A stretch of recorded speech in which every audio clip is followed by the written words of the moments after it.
Welcome back. We're talking with Diane Manning. She's the founder of Label Watch, and she's here today to tell us about food allergies and organic food. Now, we had you on in an earlier segment and learned a lot about how a combination of chemicals and foods that are preservatives are supposed to help keep food preserved longer, but it actually is not working very well for our bodies, is it? That's correct. That's correct. So let's talk a little bit about food allergies and why people get food allergies. Now, I have savage allergies, and I always thought it was the wind, and here we are in Southern California, it's a desert, and the Santa Ana winds come, and that does tend to make it worse. But you say that food can also be a contributor. Yes, food allergies, the increase of allergies is skyrocketing along with other diet-related diseases.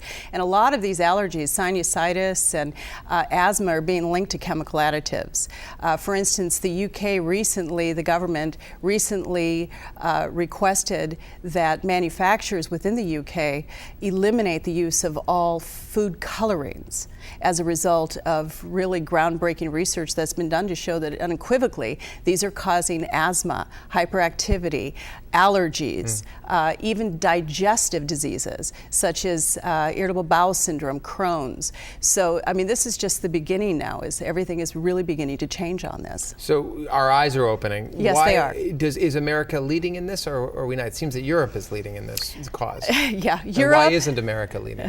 Well, Europe, the UK, and Australia are very progressive in these areas. The United States, I guess the best way to describe it is big wheels turn slowly.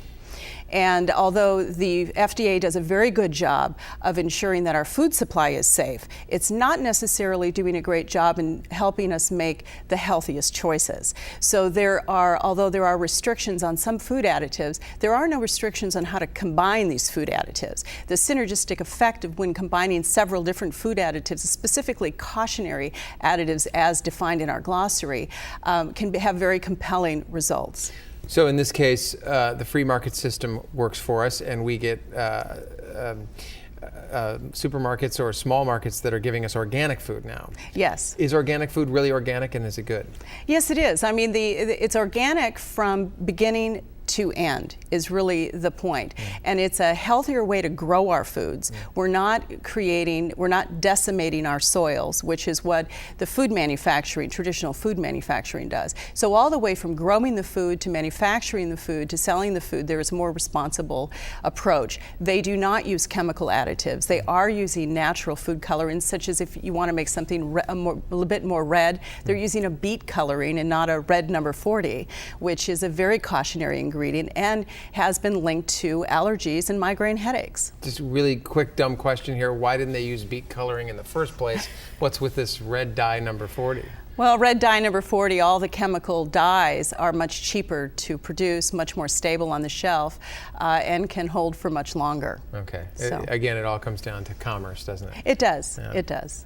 Well, at least it seems like the tide is turning and that we're starting to become more aware. Do you see a sea change here, a shift happening in the way we make our food and process it as a whole in the United States? Well, it's not so much that we're changing the way we process it and make it, it's consumer demand is changing. The natural and organic industries are skyrocketing, and people are becoming much more educated. Sites like ours, labelwatch.com, is going to be part of what's going to implement change as well. So food manufacturers are beginning to respond. We're beginning to see more conglomerate food manufacturers coming out with natural products. Campbell Soups just recently came out with a healthier natural product, which doesn't have a lot of the preservatives that you'll find in some of their other products. Okay, we'll keep our eye on it. Thank you for joining us. Yeah. Diane Manning, you can go to her website, which is labelwatch.com, to get all the information. It's very informative, labelwatch.com. Diane, thanks for joining us. We'll be right back. When you think health, think Eyeroo.